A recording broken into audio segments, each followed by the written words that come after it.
I love New World because there's so many different things to do and multiple grinds for everyone. You can do whatever skills you want, gathering, processing. Oh, you want to get gear? You can do it through PvP. Oh, you're a PvEer? You got tons of different things you can do every day or at whatever cadence you want. Good luck, have fun. And my problem with New World is that New World never came back. Even with the Aeternum update, that was somehow behind the rise of Angry Earth. Like, if we were able to break over 100k concurrents and hold 50,000 concurrent players every day, I'd keep playing. I'd still have, like, a lot of energy to do so. And the problem is even worse for a massive multiplayer online game where all of the end-game content is gated by difficult group activities, so that's not going to get any better either. Now, in the title, I did promise that I'm going to hate on the devs, but I think in the current state of New World, like if New World launched as Aeternum all those years ago, it would have held on to way more players. Just the game was in such an unacceptable state when it came out. Way too many dupes, way too many problems, and then there was never a wipe. So what was the point of playing when everyone just kind of cheated? And then by the Gypsum update, I think that was like January, February, I think the game was in a really good playable state. Like, should have had a couple 100,000 concurrents again, but no one ever came back. And then even with the big updates, where the game is infinitely better now, no one ever came back. So if there was actually a player base, I would fight for it and I'd keep playing, because the game is still really, really good, even right now. But as you have a bleeding player base, the devs need to actually do everything they can to retain those players, and with the recent season update, they've done nothing. And in a strange way, what got me to quit is the queuing system, because I want to do Mutation 2, so I can do Mutation 3, and now that Mutation 3 are in the queue. If I click here and I hit click queue, it's for all Mutator levels. No one's queuing for Mutator 2, so I go into Mutator 1. Okay, what's the point? Well, let's do a lobby for Mutator 2. And there's none, because there's no one playing this game. And the seasonal worlds, I have no problem with the idea and concept of the seasonal worlds and the character transfers and all those things, but the issue is when the player base is so small and, like, no one came back for the Aeternum update. Sure, we got, like, a little boost, 12-ish thousand peak concurrents, and then it bumped up to like 17,000. So I mean, technically we got like a 60% player base increase, but that's barely anything. And then 30% of those players go into seasonal worlds, so now there's nothing to play for. And for some reason, the devs are so incompetent, they just don't make it to where you can queue for the difficulty that you have selected, especially now that you can queue for Mutation 3. And also, what's the point? Like, why is this blocked out on Mutation 3 if it's just going to send me into Mutation 1 because it queues for all levels? And then the patch notes were a complete joke. You wait 90 days for the new season to get a big update, and then we have, oh, you can queue Mutator 3s, and they did some updates and stuff, but then they didn't nerf anything. The finisher needed to be nerfed, or rapier in raids. And that's where the devs get even more baffling, because in their update video they said, yeah, we need to make the next raid a lot harder because there was a 20-minute speedrun of Gorgon.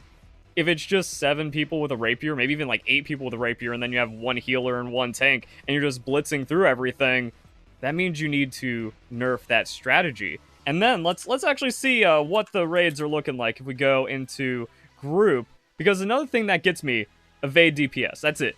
If you are not an evade rapier, you don't get to go into raids, and even then, people are so trash because the raids are too difficult for 99% of the player base, of which is mostly dead, to actually complete raids or get into decent groups. And now there's only like one thing you're allowed, or you don't get to go into a group, and then everyone else is in a 10-man sweat raid that they already have lined up, and then they're just going to be running the same thing. So you need to either buff everything else, or just say, you know what, that's what weekly rewards are for. You can't really abuse it too much if you can only get something every week. Well, now they have like daily stuff with the damaged Gorgon eyes, and there's more drop rates on the schematics and stuff. Fine, let them farm it. They're already at the top. They've already got the only 10 people they need to crush all the content from now until the end of time. Let other players actually be able to play the game. Again, like, buff it to where other things are fun and playable. They have all the data we don't have. The only thing we can do is speculate as to, you know, what weapon usage is happening. Because of the bleed rapier and all the shenanigans and the finisher, there's no point running spear. Spear should be what the rapier is doing, where you're like, you have big, heavy attacks. You go for like poking and rending and bleed damage, and you contribute as a significant DPS. Rapier does all that and more damage than the big spear weapon.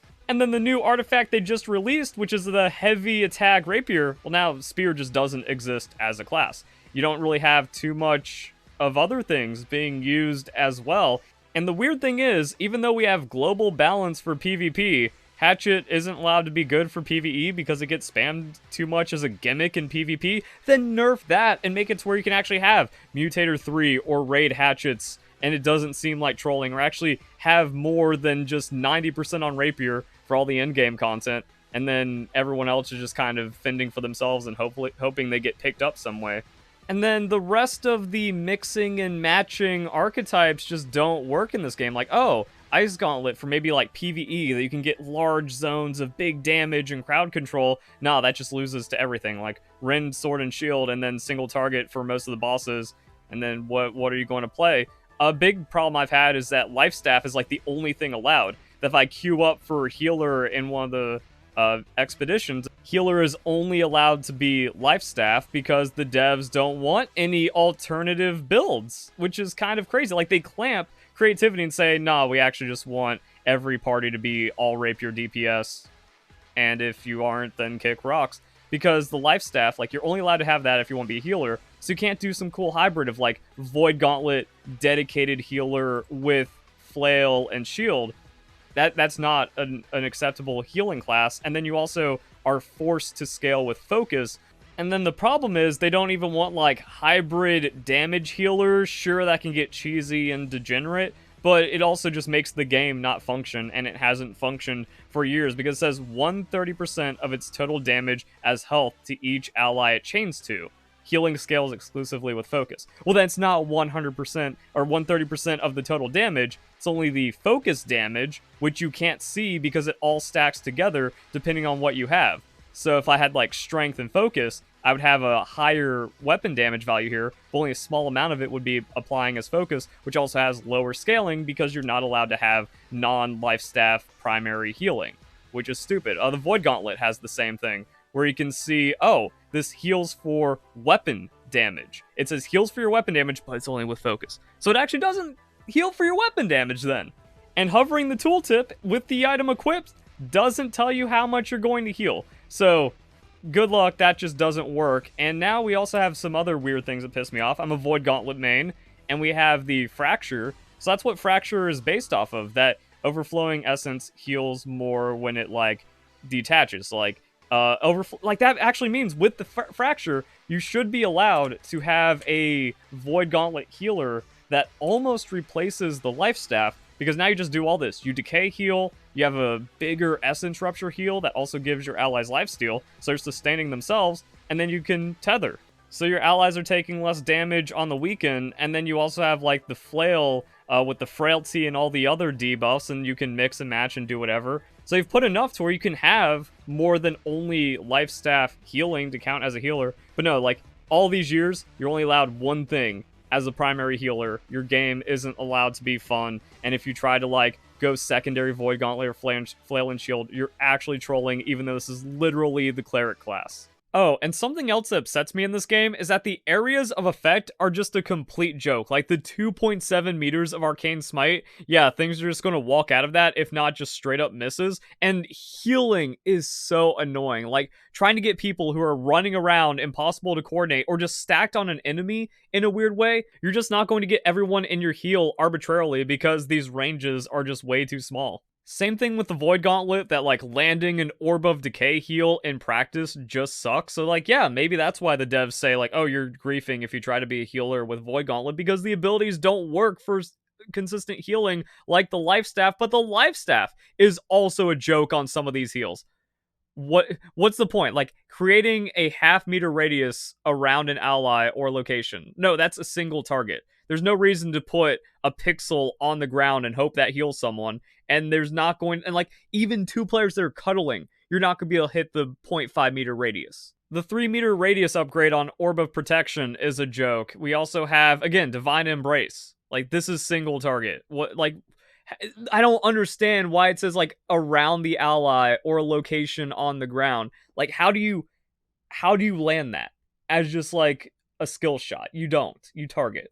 And even though Sacred Ground has been, like, problematic if we're talking about PvE, like maybe there needs to be some weird PvP kind of nerf, but like for PvE, this is also not enough to get everyone in on an enemy nice and safe, or you get pushed out, or there's just like too many enemies. I don't know. Like this just makes it like small and impossible to like get people to actually be healed properly. Except if it's kind of for the current way the game is functioning, where like actually if you're DPS, you don't get any heals. All the heals go on the tank, and the tank must play perfectly. So that's why all the healing is single target or a very small radius. And even with the flail, it means like, oh, a melee that happens to be like in your taunted frontals might accidentally get healed by you, even though you're the cleric class. Like, I don't get it.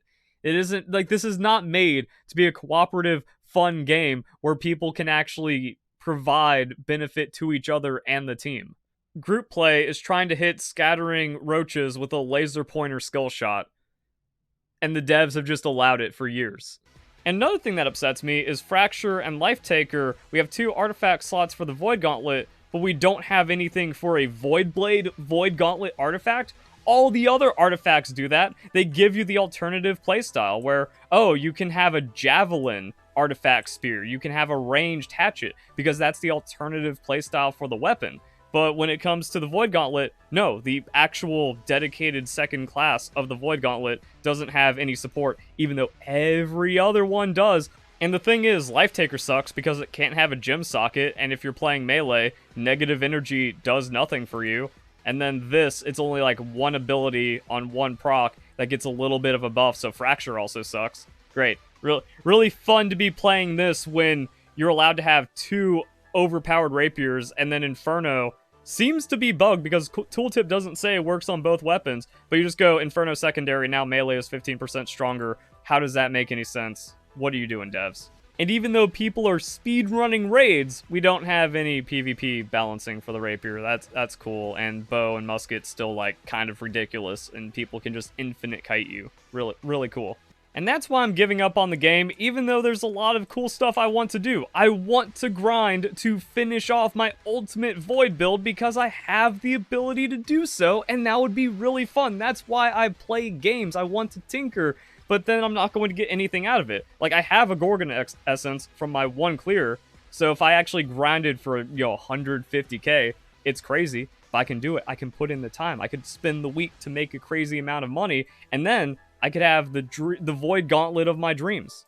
Let's just pretend I have the Jagged Animal Claw, so I can go Keen, Disdained Infliction, Life Stealing, and then I can try dropping the Blood Drinker, go for Leeching, and then Void Damage, because now if I'm running Rupture, we're not hitting the Empowerment cap. And again, the dev's just having too many weird stuff. When I looked at the spreadsheet that has all the Empowerment things on it, it's like, oh, so Void Gauntlet caps Empowerment, everything else gets like a 10% damage buff that's base damage. So every other weapon's like base damage. Void Gauntlet's the only one that's like all empowerment stuff, and they haven't changed any of that. Because when you read this thing, we have Forsaken Pact. It says plus 10% damage while above 50% mana.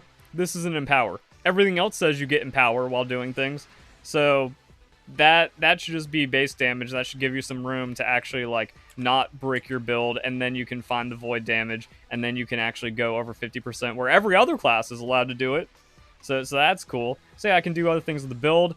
The Echidna running for the Azoth conductors still hasn't been successful for me, even though like I could run into Echidna like this. I can melee it, and I cannot die, and I cannot be a detriment to the team. No one wants me, none of the groups can run it, and all the groups I join still suck somehow.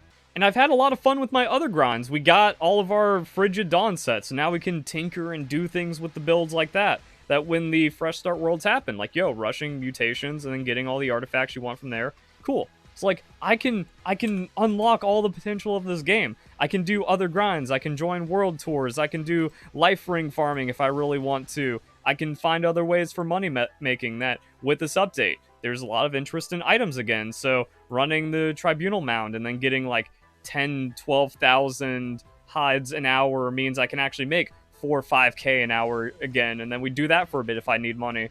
If someone would just buy my freaking brass telescope that I got in the first week of the game, It's actually crazy. I haven't seen anyone list them. I might have like the only brass telescope on the server still, or one of only like 10 in 3 months. There's people that have spent millions to deck out their house. No one's do that anymore because no one's playing the game and none of that matters. So I would have no money problems for a while with all that. Other people have done their grinds. Look at him. He's got all of his Frigid Dawn. It's cool. It's fun. All this stuff is great. I want to do the season. Like, I want to play this game. And that's kind of like the weird thing where people are like, yeah, don't trust the devs. They never fix anything. It's like, bro, it was all bug fixes. The only thing they do is, like, they fix the bugs, but they don't care about the average player. They don't care about 98% of the player base. So then they don't have anyone that wants to keep playing their game. I love the game, even right now. That if there was 50k concurrent players indefinitely, I would suck it up and I would just grind through it, because at least then it feels like my effort means something in a game that isn't dead. With a dead game, like, okay, what's the point? Because here we go. I could save 25k by grinding for this Prismatic Scarab. I can do it. I'd win 20 PvP arena matches and then 20 outpost rush tonight. Boom. Done. And then we could do the daily bosses where, like, you actually don't even have to clear Gorgon. I could just do Echidna every day to get my damaged eye and run for my Azoth conductors if it got nerfed, and then more people could play it, and at least you could get a little further in and get some rewards. And it's like, yo, I can get my Prismatic Scarab, I can clear out the journey, I can get all this cool stuff. Oh, the dopamine. The dopamine from the free things in this game. It feels great. I get my peak Void build. If the devs made it to where anything was allowed to be viable except for Rapier, I could actually do more Gorgon raids and I can have multiple builds. That's all I want. That's all I want. I want to, like, get my God tier ultra ultimate max gear set that lets me stomp anything I want, so then use that to build other gear sets. I've still got so many hours worth of content.